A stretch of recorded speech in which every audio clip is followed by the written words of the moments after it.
In the previous tutorial, we discovered what a LUT is, what the main type of LUTs are, and how they can be useful and sometimes even essential in your color grading.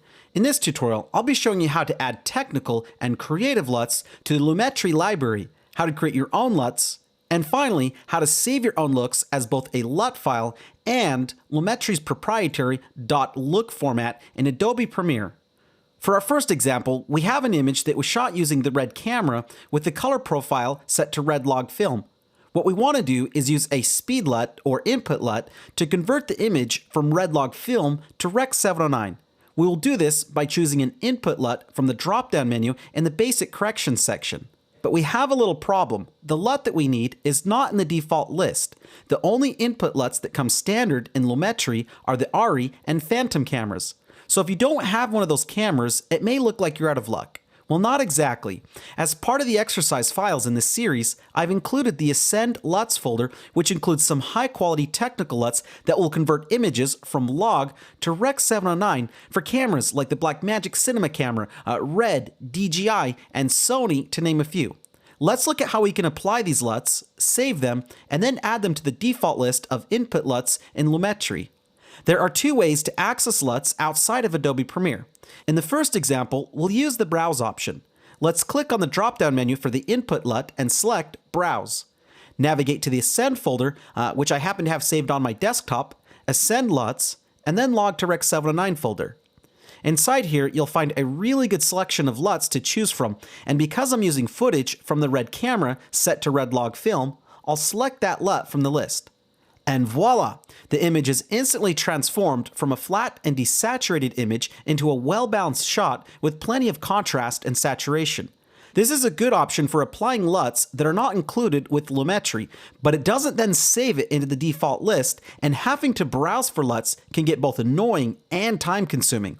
Before I show you the second way we can access and import LUTs in Lumetri, I want to share with you a really powerful and time-saving feature that Adobe added to Premiere using the Creative Cloud libraries. So I'm going to open the Libraries window in Premiere and create a new library and call it Technical LUTs.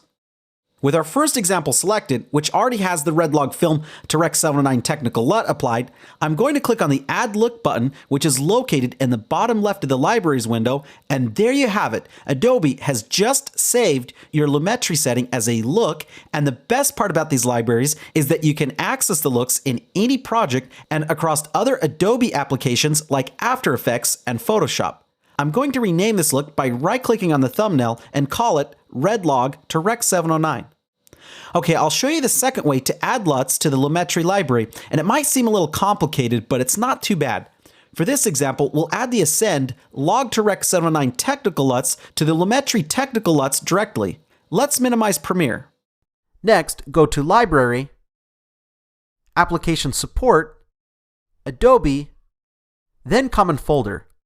Here you'll find a folder named LUTs. If it's not there, just create it, and inside you'll add two folders named Creative and Technical.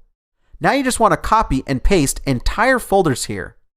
The Technical folder is where the input LUTs are stored in Lumetri, and the Creative folder is where the creative LUTs are stored. For this example, we want to add our Ascend Technical LUTs to the Technical folder. And that should do it. Let's go back to Premiere. If we toggle the drop-down list for the input LUT, you'll notice that our new LUTs are not visible. That's because Premiere will not refresh this list automatically, so we need to save our work, quit Premiere, and relaunch the application.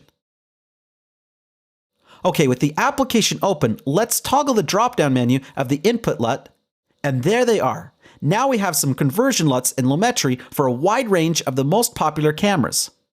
Next, let's look at the Creative section in Lumetri. As you can see in the drop-down menu, there are many different looks that you can select or audition using the looks thumbnail. We want to repeat the steps we used earlier for adding the technical LUTs, but this time we'll add the Ascend LUTs to the Creative LUTs section. We'll minimize Premiere, locate and drag the Ascend Looks folder into the Lumetri Creative folder, bring Premiere back up, save our work, and restart the application. In the interest of time, I've gone ahead and sped this process up. Okay, with our first image selected, which already has the red log film to Rec. 709 LUT applied, let's audition some looks using the Creative Looks tool. In the Creative section, we'll select the drop-down menu, And as you can see, all of the Ascend LUTs are now included in the list. You can select a look from the list, or you can preview them in real time with the thumbnail viewer and cycle through the different looks. I'm going to choose the 80s LUT, and bam! That looks great already. It's amazing how much a LUT can affect the emotion of an image. So far, we've discovered ways that can really speed up our workflow by adding technical and creative LUTs to our Lumetri panel. We can also save our looks using the Creative Cloud libraries. I want to share one more thing with you that I think you'll find really helpful. There are many different types of LUTs that are used across different color applications, the most popular being the .cube file, which is the format that our Ascend LUTs are in. Lumetri works with .cube files, but also works with a proprietary file known as look files. Look files are different in that they contain extra information that a LUT file can't, such as secondary corrections and vignettes. For example, our second shot was taken on an ARRI Alexa. Let's add Alexa log C to Rec. 709 LUT using an input LUT in the basic correction.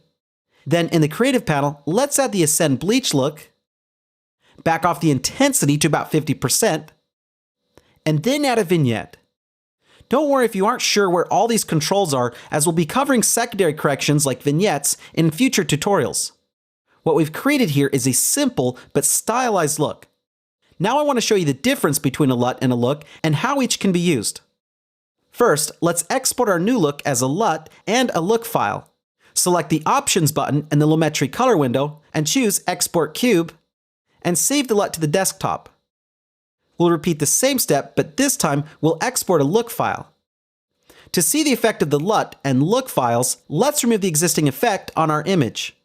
We'll do so by using the Reset button on our Lumetri effect, which can be accessed here in the Effects controls.